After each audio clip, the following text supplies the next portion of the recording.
One of the things about adolescence that broke my heart, he said, but we thought we were keeping him safe by letting him be in his bedroom. He wanted to do it differently. Parents come from such a good intention place tips over into this permissive style. Be active, proactive in your child's life. You're not crying, and teenagers want privacy. I get that. I've raised two. Be involved in their lives doesn't mean taking over their lives. Mhm. It is the tone of voice that you use, your attitude and your kind of approach to it. Mm. Be curious, Mm. because critical thinking is the new superpower.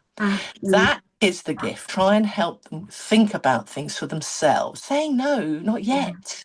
My intention is to help parents feel empowered, not rescued. We talked about the dopamine crash. What is that? It's like a drug rush.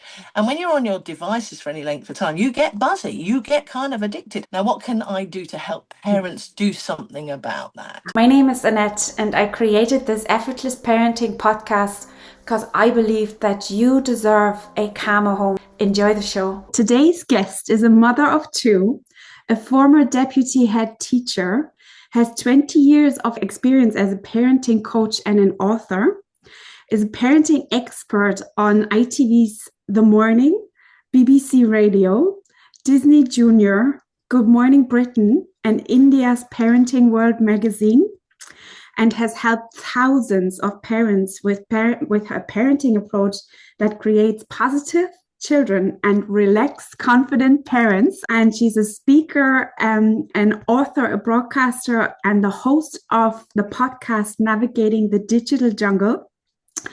I see my guest today as a bit of a mentor or becoming mentor, because I'm so impressed by my guest, Sue Atkins, who I met about a year ago. And we have a common interest speaking about and sharing about our experience with the teachings of Alfred Adler. And what I love about you, Sue, is the way that you ask questions that go so deep. And you do that in such a loving way that really helps and supports parents. And welcome to my podcast. And please add anything that needs to be shared. And then we'll get right into today's topic.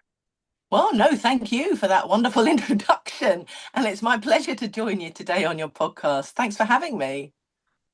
Yeah, so I would love to. There are so many things we could talk about, Sue.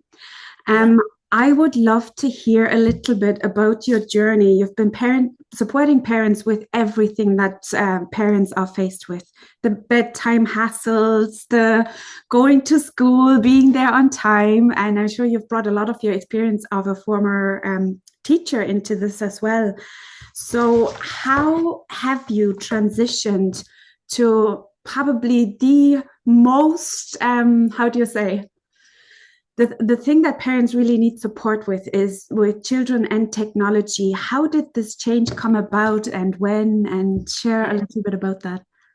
Well, as you say, I had been a deputy head and class teacher for over 20 years, working with the children. And then I transitioned over to working with the parents, because I believe that it's the parents that give their kids self-esteem.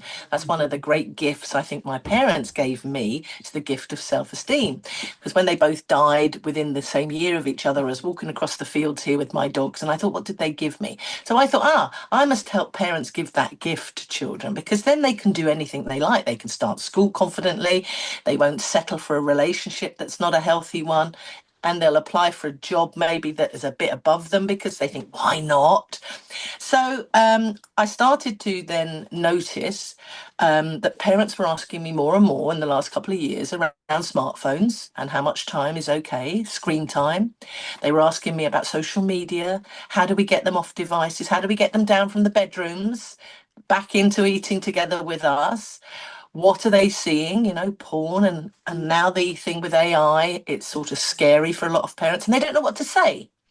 So I've written a new book just recently called Navigating the Digital Jungle, covering all those things with scripts, to what to say. Actually, start those conversations, and because you don't know when to. And sometimes it's when you're doing something else, like washing up, or the kids are in the bath, or you're driving them somewhere if they're teens, and you start these conversations to help them stay safe and understand deep fake, or understand echo chambers, or understand the dangers when you're playing games, when you're in the gaming world.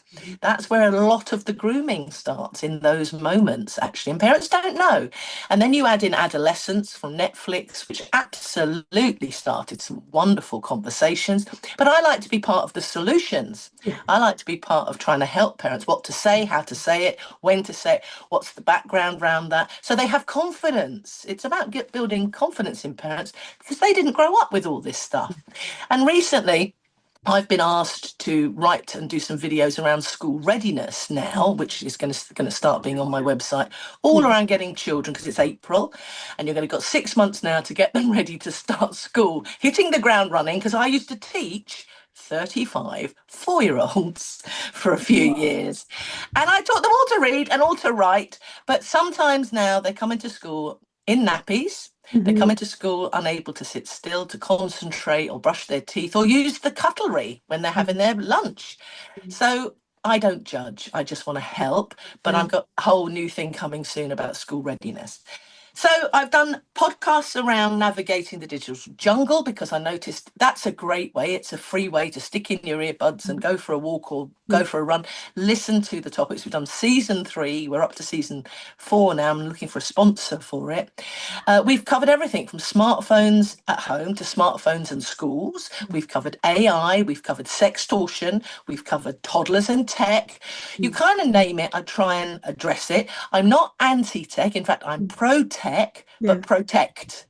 We need to protect them, because honestly, you just don't know if you're not in our arena of reading around this stuff. And not everybody is hanging out on LinkedIn reading all the research, or reading all the thought leaders over there. Most parents are just getting on with their lives and don't really realize some of the darkness that their kids are seeing accidentally, not their fault. So I'm all about, now I've got a free guide on both my websites. That's thesueatkins.com or navigatingthejungle.com. It's a free guide about how to delay giving your kids a smartphone. Never deny, find some sort of balance, but talk with them, not at them. And even a simple thing like, don't say, oh, give me your phone, we're going to put on parental controls on this. Talk to them and do it with them, and call it privacy settings to keep you safe. And do it with them, because then they feel part of the solution. They don't feel that you are just coming top down, being heavy parenting. But if you can also delay it, there's a movement, and I'm not involved particularly with it. It's called Smartphone Free Childhood. They have a lot of access around grassroots, trying to raise it from parents to join together. Because because they always go, well, Johnny up the road can have a smartphone, but you have to kind of be brave and big enough to go, I don't really care what Johnny up the road is doing. I love you enough to put a boundary around you. We put boundaries around crossing the road and not drinking alcohol or smoking cigarettes.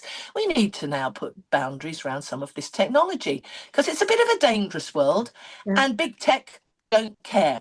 So as you can see, I talk a lot, and I hope that answers that question. Thank you, Sue. And there's so many thoughts that are coming. But what I would like to ask you is a little bit about the heavy aspect, because this is what puts parents off. And what I love about you is that you've grown up children, and you're on the other end. My children are much younger. I'm in the thick of it. And I personally, as a parent, needed to, after last summer, after I tried as much as I could supporting parents here in a school, I needed to remove myself a little bit, because it can get so heavy, And what I love about you is that you bring all these solutions, And for example, the show Adolescence, I saw it came up on Netflix, and then I kind of knew from a parenting point of view why we have the problems, and I want to bring a little bit in the teachings of Alfred Adler and Rudolf Dreikurs as well. And you offer so many solutions, you know. So I wonder if you noticed this as well, that it was quite what impressed me about this show was the dad in the last episode, and I don't want to spoil it for anyone who wants to watch it. It's quite a heavy watch.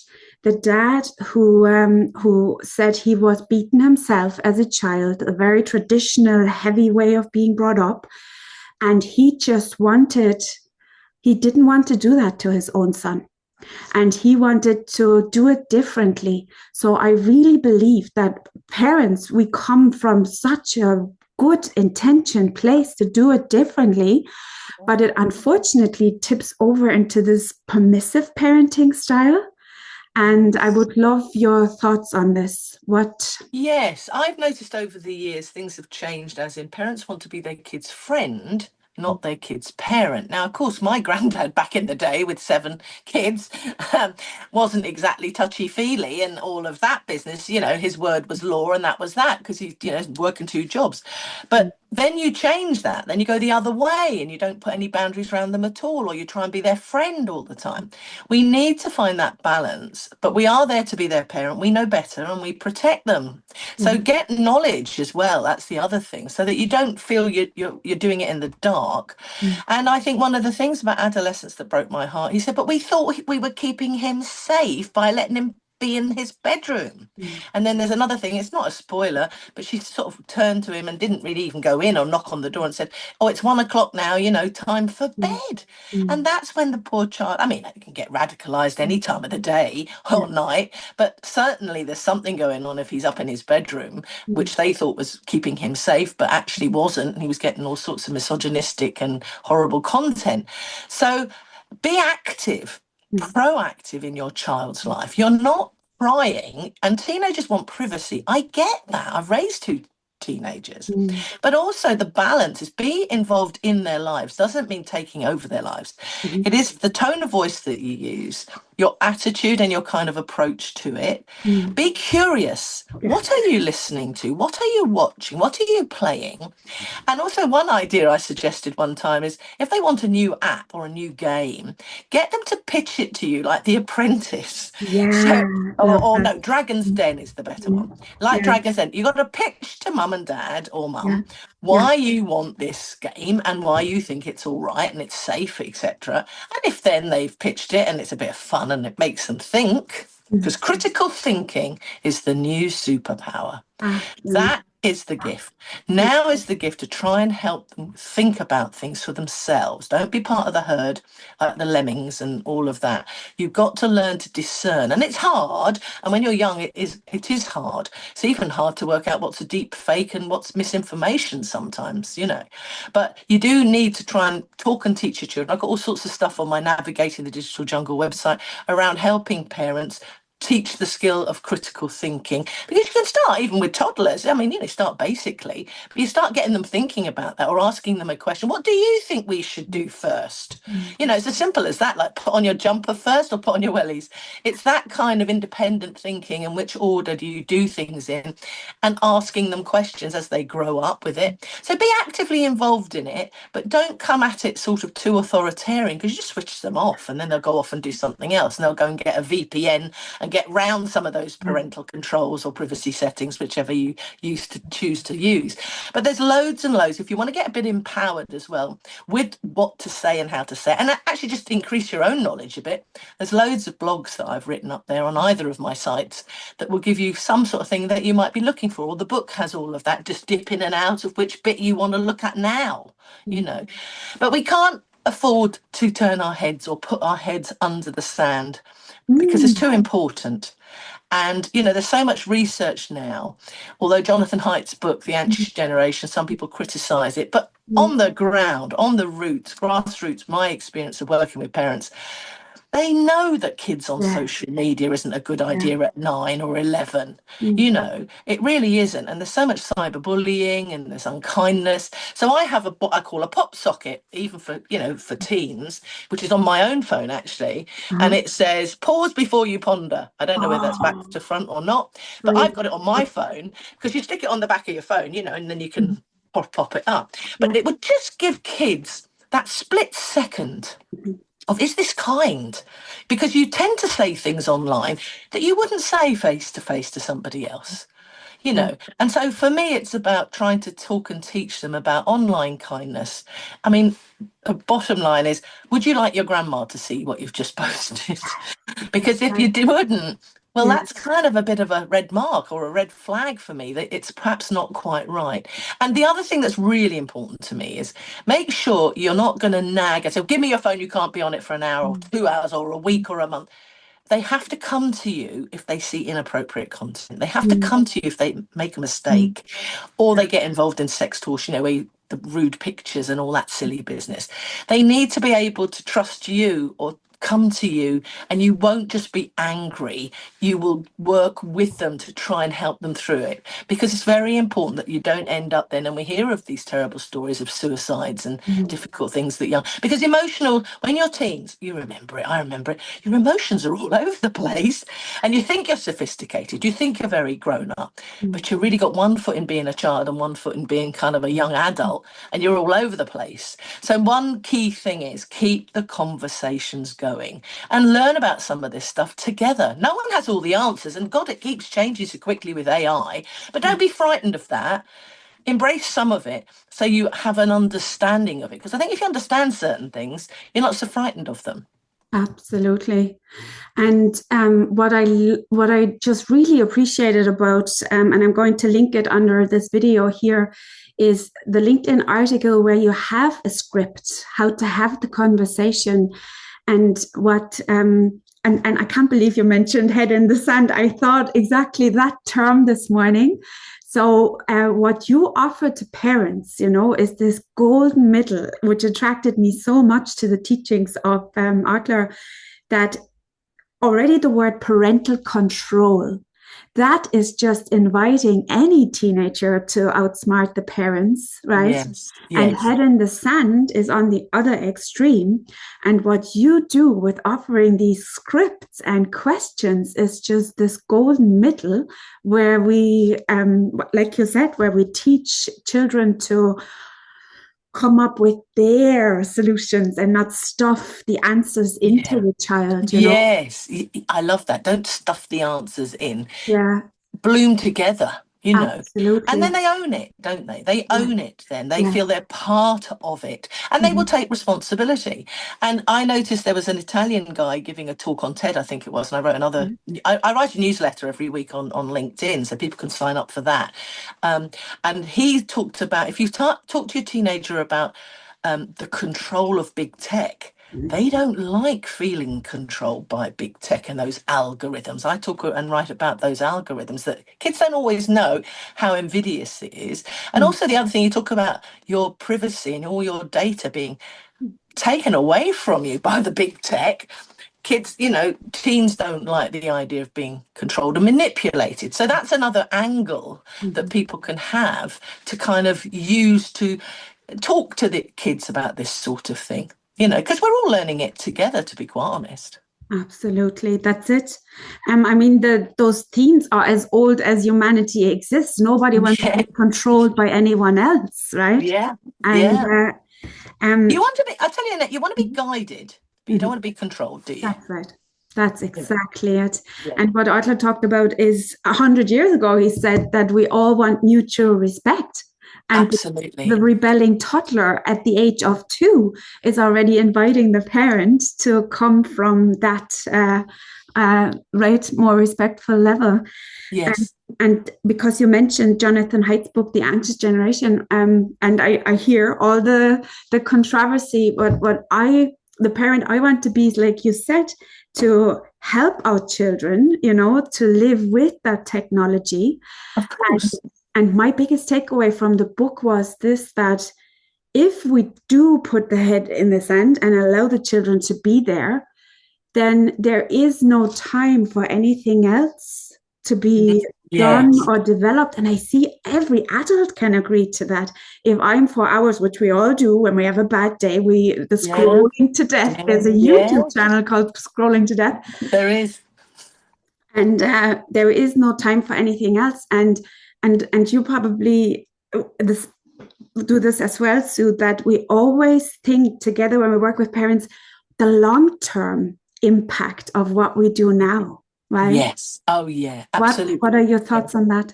Well, I think that's exactly it. We get very stuck in the moment, and sometimes you don't remember that there is a medium and a long term. Because I often say, well, take yourself out. How would you like your parent, to describe your parent when you're an adult or to your children? And I think one of the key messages I also got from Jonathan Haidt's The Anxious Generation, which is a really great read, whoever you are, it was very thought provoking, very practical, is to play. Let your kids play more. And there's all types of play, as we all know. And this is not just for toddlers. Let your children play. Play with Lego, play out in the garden, free play with others, play with older children. I wrote an article about playing with cousins in Ireland when I was a kid.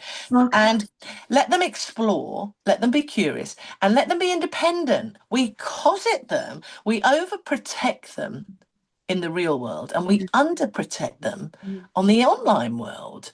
So that's kind of crazy. My analogy is giving kids the keys to my 4x4, which I've got parked out there, and they're only 6. They haven't passed their test. They don't know how to get out of my drive with my 4x4, and yet that's the analogy of giving them a smartphone or giving them a device without any conversations or guidance or anything like that. And you wouldn't just leave them at the playground and say, well, bye, and off you go and leave them to their own devices. Yeah. So why are we doing that with technology?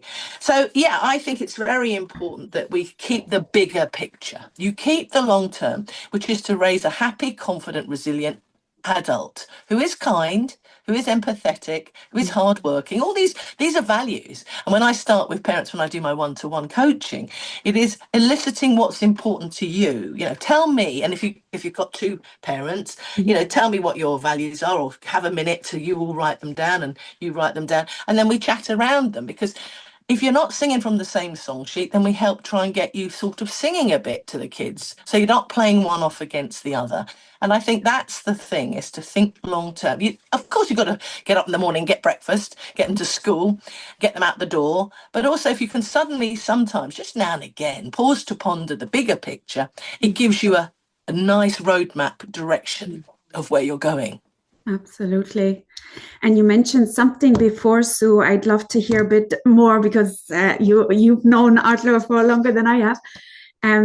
You mentioned that it takes, when your child comes to you so young, which I believe is the biggest reason why parents give their child the devices in the first place, is because the other children are on it.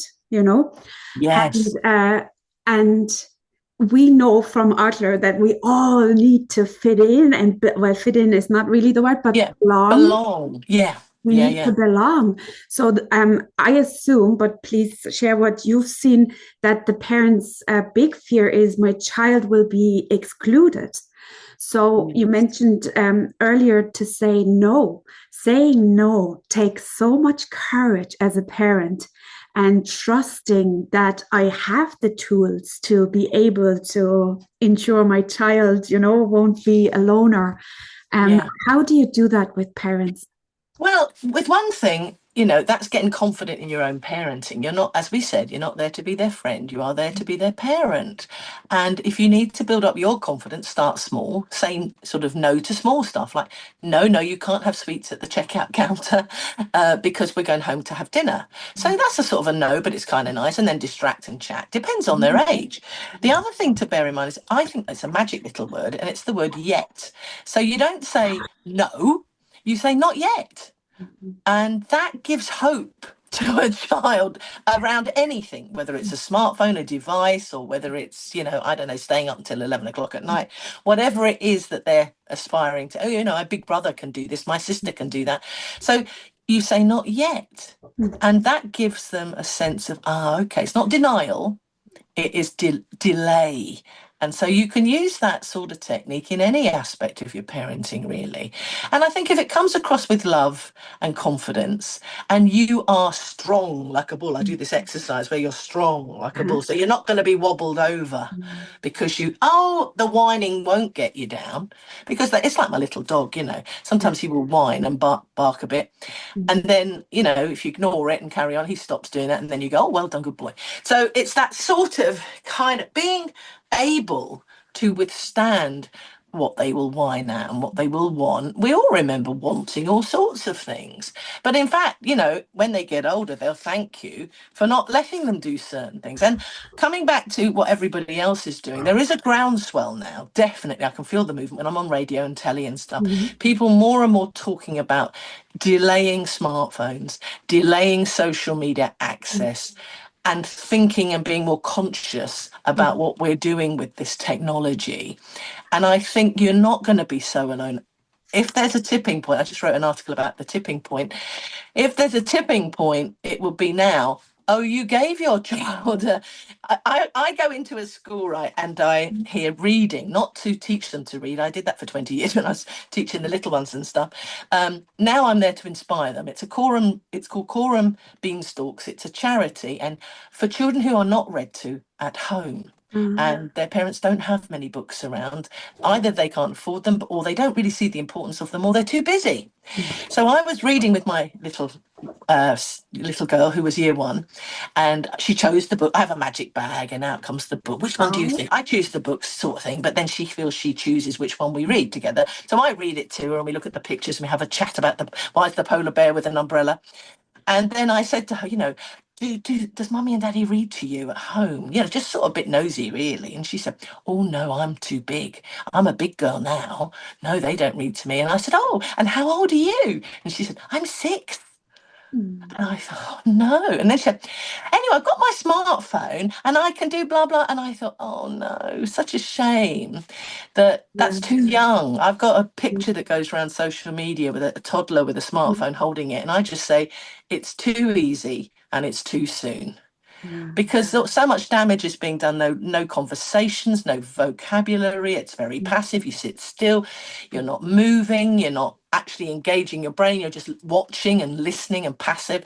So there's so many things around some of that, which is all right when you're a bit older, but when you're younger, it's not great. So don't be frightened to be different. There's another picture that goes around. I'd found a picture of sheep in a field. I love it. They're all white sheep and there's a black sheep in the middle there somewhere, because be that different person.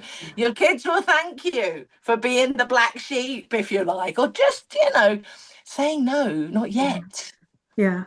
You know. And I just want to, please feel free to share if your children have or not. But I was just speaking with another mentor of mine earlier this week, whose children are now 25 and 28. So she was one of those parents who Jonathan Haidt describes, first ones to go through puberty with the phone.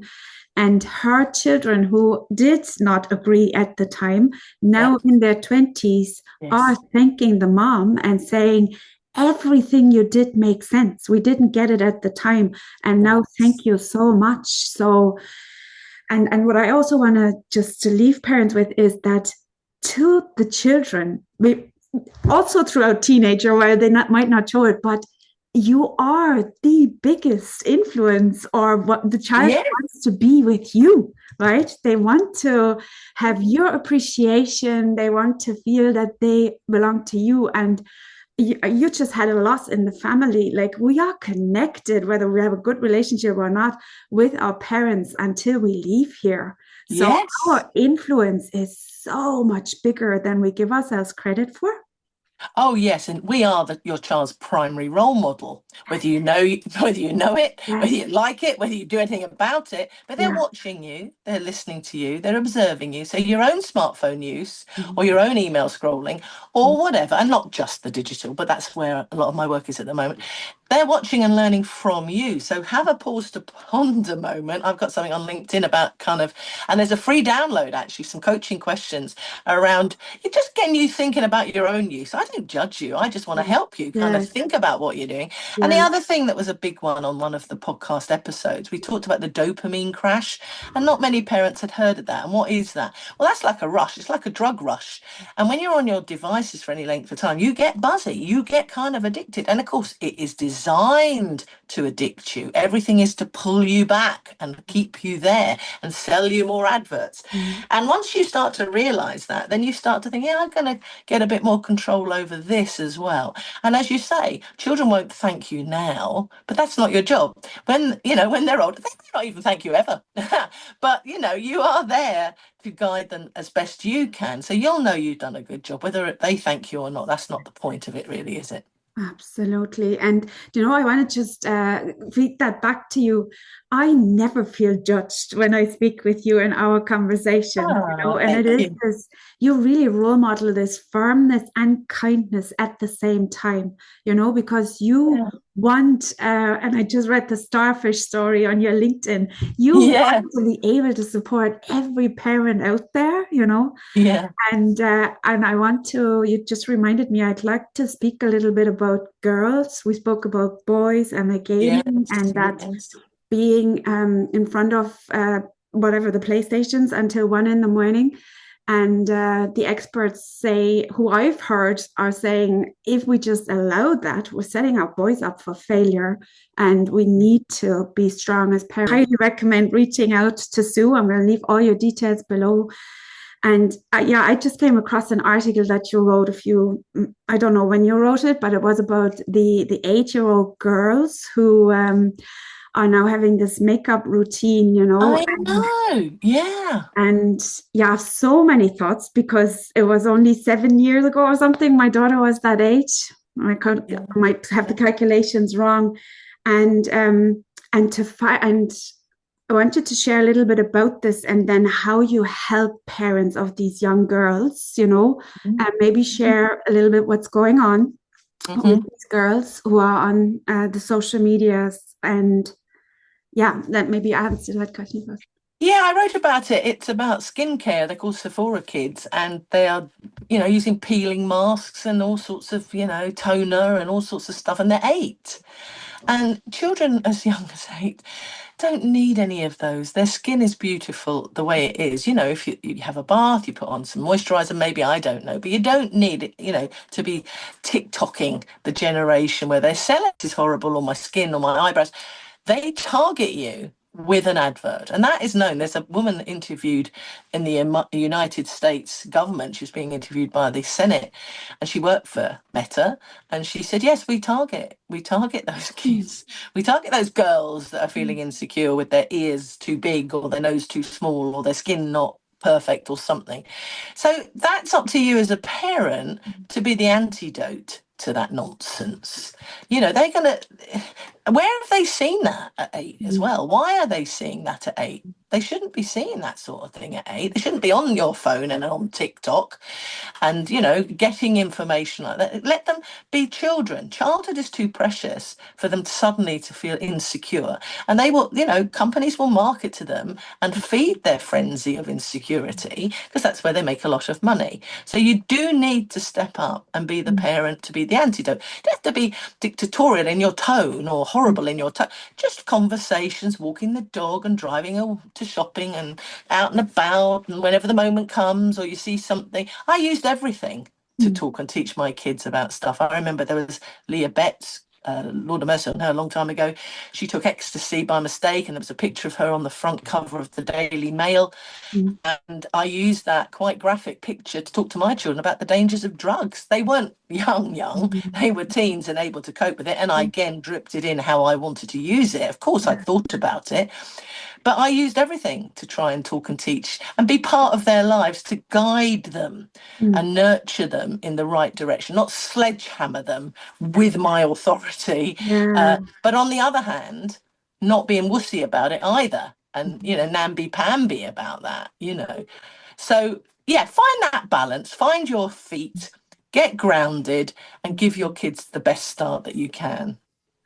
And to come back, that everything you bring up, you also offer the solutions on your yes, I'm obsessed LinkedIn, with the solution. There's no point in pointing out the problems, right? Absolutely. And I know that I hang out a lot now on LinkedIn, and I sometimes get a bit frustrated, because yes, it's fantastic that you're putting all this stuff up about the dangers and this is horrible and that's horrible, but after a while I switch off from how horrible and negative it is. What do I do about that? So anything I see, I go off and go, walking the dogs, pondering something. Now, what can I do to help parents do something about that? And the starfish story was my thing about, it doesn't really matter whether you read it, hear it, pay for it or not really. Some of it, has to be free to just help change the conversations. And I don't know who I might help and who might be influenced by something I've said. So that's my intention, is to help parents feel empowered. That's my thing, not rescued. And do the same to your kids. Don't rescue them, empower them. And with that, I think it's a magic tool. The questions that you suggest that parents can ask, that we get to the root of it, why an 8-year-old needs to put on makeup, and then together with the child finding a solution that helps them with that why. Do you know what I mean? So what we're talking about here is not, not just nicking your mum's lipstick and, putting it on and putting on like eyeliner and putting on the high heel shoes. I'm not talking about, this is proper, I've got to do my exfoliation and I'm 8. That's the difference. This is not just having fun dressing up and using mum's makeup, Absolutely. And thanks for saying that, because when I had that conversation with my daughter, then 8 years old, who started wanting to watch makeup tutorials on YouTube, that sounds innocent of how fast the world has come. She's now 14, 6 years ago.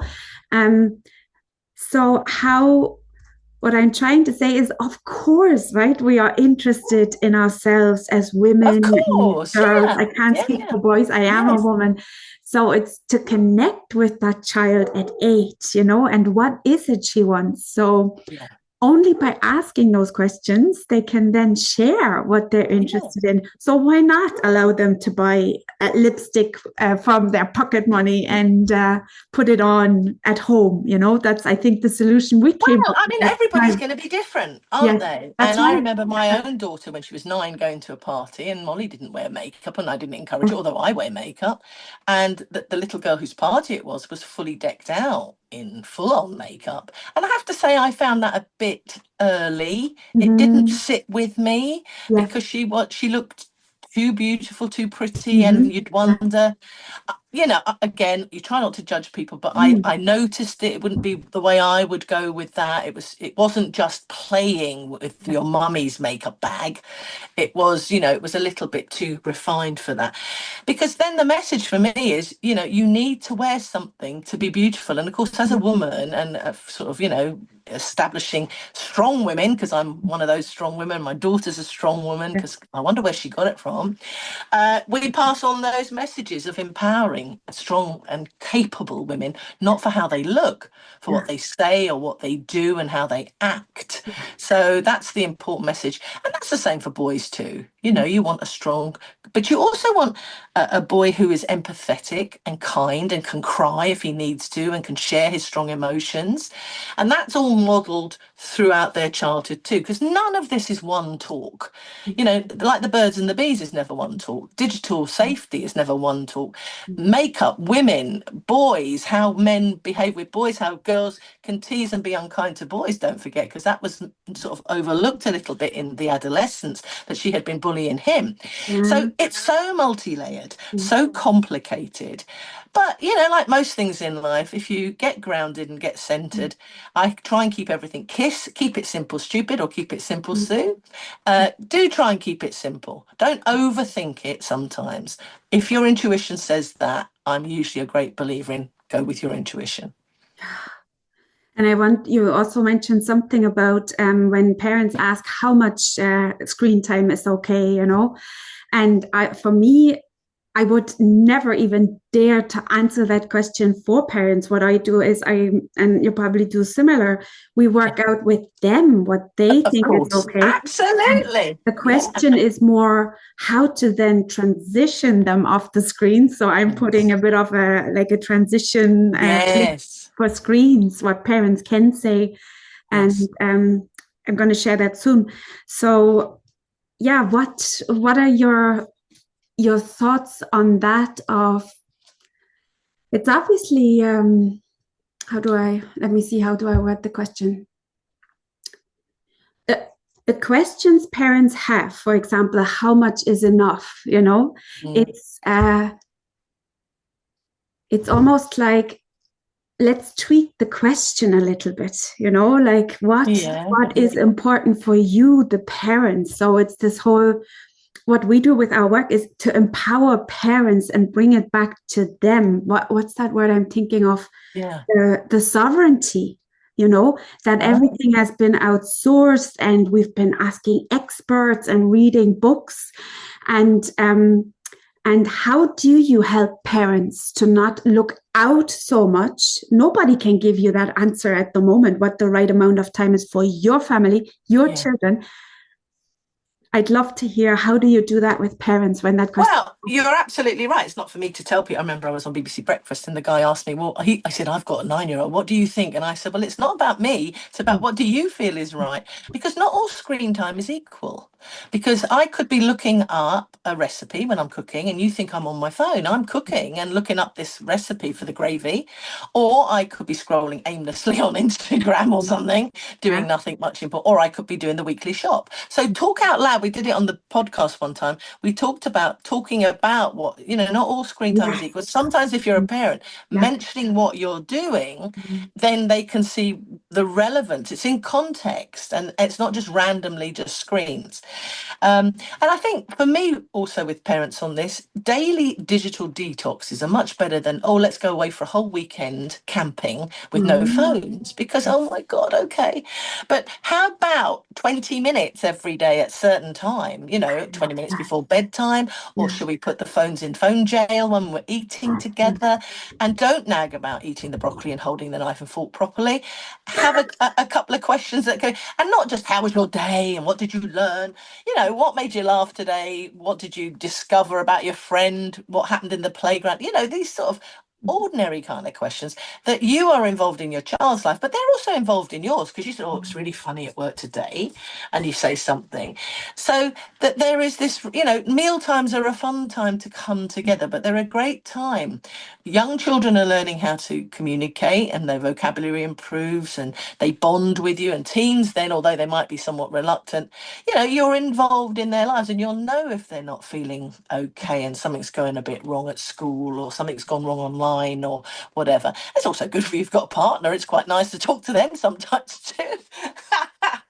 So I'm a great believer in eating together. We still eat together. We came together on Monday. My kids came home. We had a loss in the family, as I told you. My father-in-law passed away, but they came home and we cooked around our table. We had some wine now because they're grown-ups, of course, and we laughed and we cried and we shared stories and memories. So there's a great deal that can happen at meal times, and that starts right back at the beginning, and it doesn't have to be long, even if it's just a family Friday night or a Sunday lunch or whenever it suits you, because we've all got schedules and kids are doing activities and getting out and about. But I think it's nice to come together and have that intention, and then it becomes a habit, a natural habit, and people miss it if it's not there. Yeah, I absolutely agree. And navigating the digital jungle. I've listened to a few episodes and they're so helpful for parents. And even your recent episode on how to co-parent and navigate the digital jungle for divorced parents. I believe that even parents who are together, they get a lot from that episode, because I work with mothers and fathers who are together and they share with me, that one has different ideas about how much to spend and then how to come off, and then they have arguments. So I highly recommend that. We'll link it below. I would like to hear a bit more about what I just discovered about your power hour and how you are, because this is a discovery. I wonder if this is in the collective. About a year ago, I saw that digital challenge we're faced with as parents are now almost overlapping into schools. And you mentioned it, by the concentration in schools and the different levels of where children are when they start school. And so I I shared this with you before, that I'm now supporting teachers more, how to support parents with that. Yes. See it in going forward more of like a future of parents and teachers coming together, working it out together. That's my dream, because we can't find that solution on our own. I'd love to, if you shared a little bit what you're up to there and what how you're supporting schools and parents. But we're all in this. I talk a lot about being part of the jigsaw. Nobody's in isolation trying to raise a child. They used to say it takes a village, and now it may take a global village. But we're all in it together, parents, teachers, and obviously as a former deputy head and teacher for all those years, I'm very interested in parental engagement, how we engage with parents, particularly the parents who didn't have a very good childhood in school themselves. They didn't like school. They didn't enjoy it. They wanted to get away from it as soon as possible. And of course, they won't necessarily have good memories when they come in for parents' evening or don't come in for parents' evening. So how do we reach them? And that's why sometimes the schools have bought all of my products on navigating the digital jungle as a school. The school licenses it, they buy it for their parents, and then the parents can access it. We give them all the codes. They can download all my scripts, they listen to all this stuff, do all my webinars. Power hours are really, a power hour is an hour like a webinar. I call it a power hour because I cover one subject. Like I'm doing some work for an organization on the top 5 digital challenges for parents and how to solve them. I'm also doing another one about girls behind the selfie and the self-esteem and all that stuff we're talking about now, with young girls as well as older girls. And then I'm doing another one about gaming and about how to put boundaries around screen time and what to say to your kids when they are gaming and how to put some sort of, that's enough of that now, come down and talk to me and eat with us, that kind of stuff. So I do that for organizations, and so they book me to do a power hour, which is a webinar really online. I don't have to travel anywhere now, and we had one recently with 152 people on it talking about the top challenges, and then they can ask me questions live, because that's the important part, because then you get your own personal answer. And actually, if you ask a question, 5 other people think, oh, thank God she asked that, because I'm worried about that as well, but I'm too shy to ask. So I do them on divorce, I do them, and we've got coming on the website soon, about a whole list. I mean, you can have they can be any topic, they can be linked to all the podcasts, whatever the topic is of the podcast, actually I can talk about for an hour to an organisation or your school. And as I say, schools buy all of my resources, they buy it and they give it to the parents who have the passwords, and then we're sharing good information. You're getting empowered in whatever way you like to read it or see it or hear it or, watch it. You name it, we can help you with it in the way you like to get it. And again, not long old things, pretty short. Some of them are very short. Even on my TikTok, I do, tech tips now around all sorts of things. How's that going? How's that? Well, look, I'm not gonna be dancing around like a lunatic on TikTok, am I, at my age? So I held back from it for quite a while, and then I thought, you know what, I can do a quick, it doesn't even last a minute. And today I just did one. I was up in the Bluebells walking with my dogs. I've got 3 dogs. First time I saw the Bluebells this season, I went, oh my God. So I just said, here I am, and I forgot to put the call to action, but I just said, here I am in the Bluebell Wood, having a lovely time with the dogs. What can you do today to have a quick detox? Because that's all it is. That was my half an hour in the blue sky, because it was a lovely day. Bluebells, dogs out, lovely moment away from a screen. What can you do today and each day for a quick detox for yourself and for your kids? Because I think that is the way forward, not these, it is lovely to go away for a weekend camping or something without your phone, but that's quite a big ask for a lot of people. So I'm all up for a 10-minute quick in and out detox, and being more mindful with technology. That's all really. And noting, I just had this idea, so noting the good that comes out of it, even if you got a journal and did it, why not try it out for a few days and then wrote the benefit of that detox. And I sometimes just leave, I go to the sea here once a week, and it takes about an hour. So I try to leave off any podcasts or any radio, and the ideas that come to me about my life and parenting, and it's incredible. And sometimes we need to you create the space, don't you, for that moment to come in. You're not fully noisy, it's noiseless, without too much interruption and too much stuff that gets in the way of just thinking about stuff, really. And then, like, I don't know if you read the book Dopamine Nation or listened to what's her name, Anna Lemke, I think. Like, it does hurt a bit. You want to reach for the phone and you want to turn something on, you know, and then Yeah. overcoming that urge is kind of helping with balancing what you called the dopamine crash earlier, Yes. is Balance. balancing that dopamine, Yeah. and Yeah. we are. And that's all about well-being, actually, at the end of the day. And you'll start to notice if you do it fairly regularly and often in Yeah. a very simple way that works for you. I mean, I do painting by numbers sometimes as well, just because I got into the habit of that in the pandemic. That's when I just switch off and kind of go into a nice sort of meditative state, painting these paintings with numbers. So whatever it is for you, find it though, because I think the world needs us to be a little calmer. Absolutely. My thing is that every parent deserves a calmer home. You know. Yeah. So what do you think needs to be shared before we wrap it up today? Well, What I think we've done a pretty good job of yeah, trying to help parents yeah, navigate the yeah, world of raising happy, confident, resilient yeah, children in whatever way yeah. we can. So you can listen, you can watch, you can Mhm, read, whatever suits you, because it's not easy. And we mhm, don't all live close together necessarily nowadays. You know, mm, families are a long way away or in different countries even. So it is nice that we create our own little community sometimes mm. and sort of reach out and don't judge, just help. Yeah. And we feel so judged, don't we? My big Some people, yeah, some people do. So that's not my intention mm, always. My intention is to empower, to nurture, yeah, to help, and to guide, really. I love that. So I'm going to link everything below, and I would love to hear from the parent or even the teacher who's watching this, Yes. and comment and ask questions. And we've so much more to speak about. We could do a whole thing of navigating divorce. You have personal experience with Yes. that. Yes. I'm Yes. separated, and there are so many parents who have questions Yeah. on that, on how Yeah. to thrive through divorce rather Yeah. than, you know. Yeah. And Annette, thank you for all the work that you do. Thank You you. help parents all around the world too with all the Yeah, things that you do. So thank you for yeah. that too. And thank you for inviting me.